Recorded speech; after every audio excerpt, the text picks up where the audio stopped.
Bonjour, aujourd'hui je voulais diffuser une vidéo là sur un petit reportage que j'ai vu sur France 2 sur les nouveaux brouilleurs d'ondes.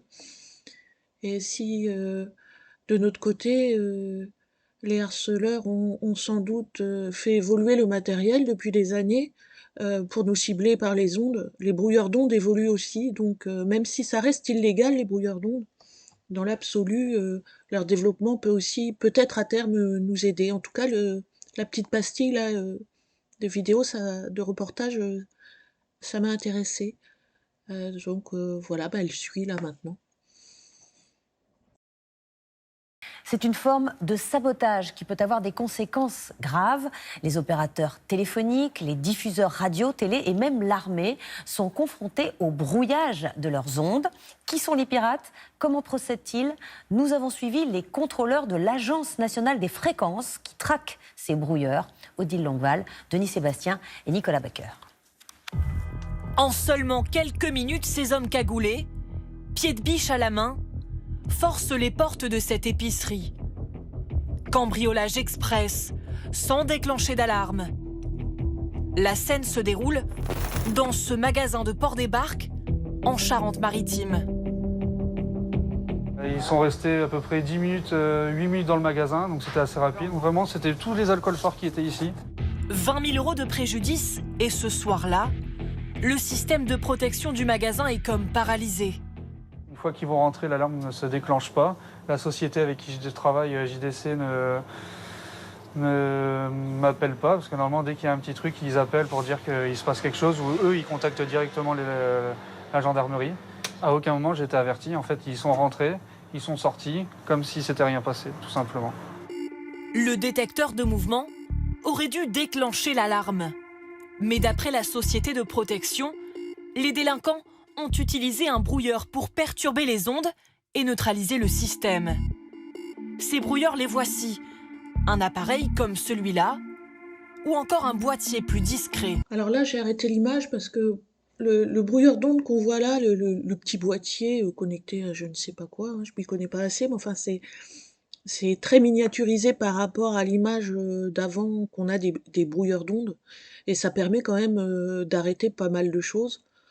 Donc ça évolue aussi de ce côté-là, et je pense que ça peut être intéressant pour nous, je sais pas, enfin, on sait jamais. Vous imaginez qu'un petit boîtier, si les individus ciblés avaient un petit boîtier en leur possession permettant d'arrêter les ondes dont on est victime, hein, attaquées en permanence, même si c'est illégal, dans un premier temps, ça pourrait être intéressant quand même.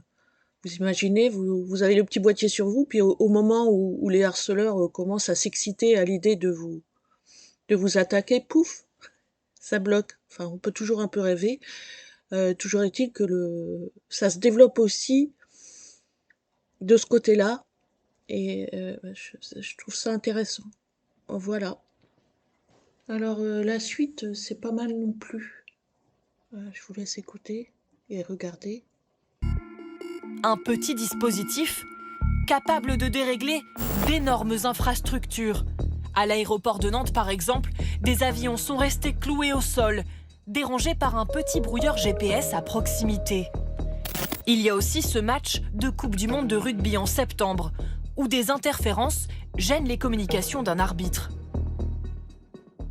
Le brouillage, c'est quelque chose qui va interrompre le fonctionnement normal de votre communication. Ces brouilleurs, finalement, peuvent servir à commettre des crimes. Effectivement, ça peut provoquer des accidents. Pour dénicher ces brouilleurs, une brigade spécialisée traque les mauvaises ondes à bord d'une voiture un peu spéciale. Ce véhicule est équipé d'une grosse antenne qui nous permet de donner la direction d'où provient la perturbation.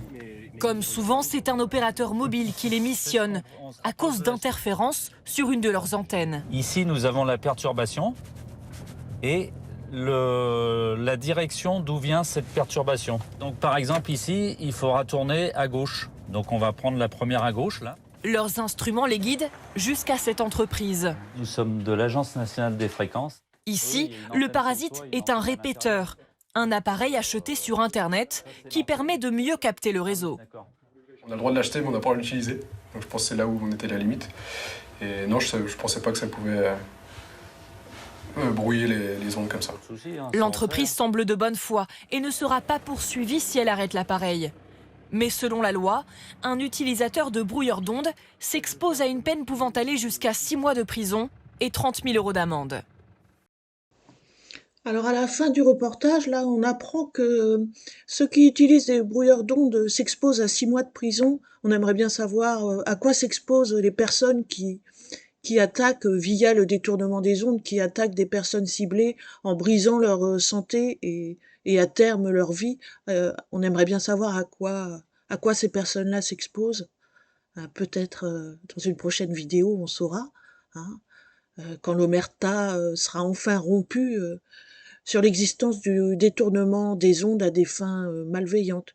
Et on espère aussi voir des petites voitures à soucoupe sur la tête là pour éventuellement détecter les ondes qui seraient détournées en vue d'attaquer des personnes ciblées comme nous.